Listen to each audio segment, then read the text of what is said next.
Hello friends, here we have a certified Rotem theory in our corner today. I'll mention like 5 to 6 points about the differences between an employee and a freelancer.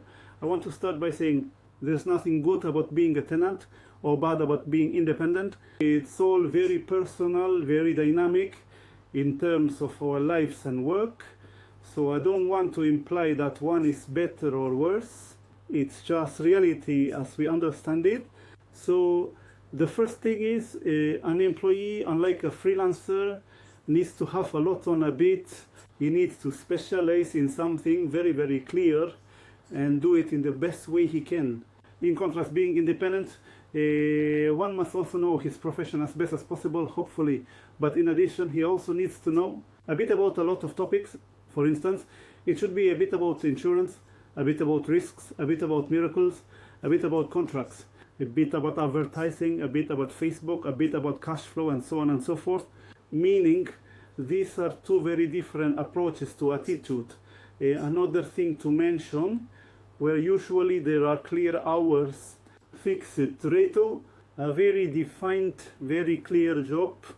Don't expect miracles, but the job is known, that's the title, thank you. In my own world, it's totally different, you have nothing there.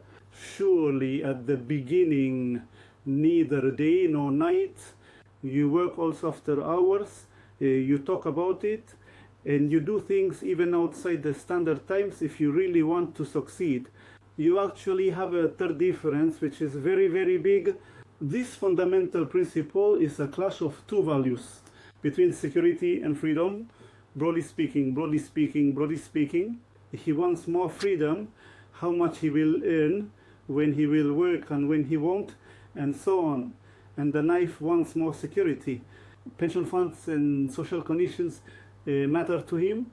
It's about the big picture, but it's two opposing views. No, business activity is usually for the self-employed. It can be said is the central axis of their life, and around that he actually builds his whole life, meaning there's the axis of his business, the business activity, and around that he builds his time with his wife, with his children, with his friends, with themselves, their personal identity, their physical exercises.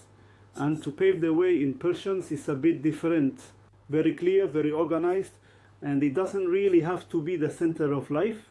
It could be something quite mundane. When oneself naturally wants to succeed, then the relativity is very different.